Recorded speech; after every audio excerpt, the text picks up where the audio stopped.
নির্বাচন এলেই আলোচনার কেন্দ্রবিন্দুতে চলে আসেন তিনি।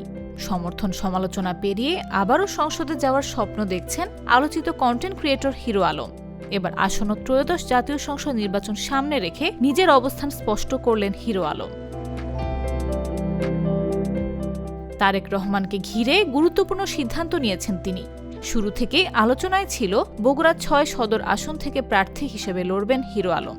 এই আসন থেকেই নির্বাচন করবেন বিএনপির ভারপ্রাপ্ত চেয়ারম্যান তারেক রহমান।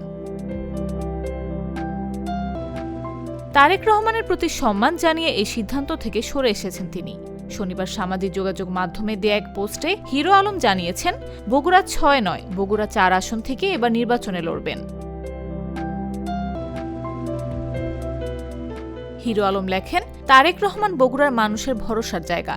তার প্রতি সম্মান জানিয়ে বগুড়া ৬ সদর আসনে প্রার্থী হতে চান না তিনি। বগুড়ার মানুষ হিসেবে সবাইকে এই সিদ্ধান্তে আসা উচিত বলেও মন্তব্য করেন হিরো আলম। ভোটারদের উদ্দেশ্যে হিরো আলম বলেন, এবার জনগণ ভোটাধিকার প্রয়োগের সুযোগ পেয়েছে। আবারও বগুড়া ৪ আসনে প্রার্থী হতে চান তিনি।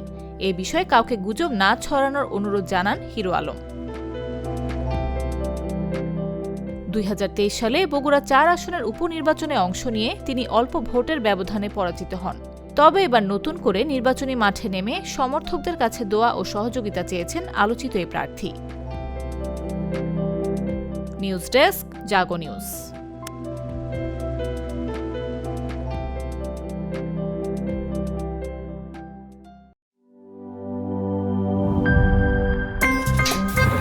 আমার একটা স্মার্ট সিদ্ধান্তে 25% গ্যাসের খরচ কমেছে। ভাবছেন কিভাবে?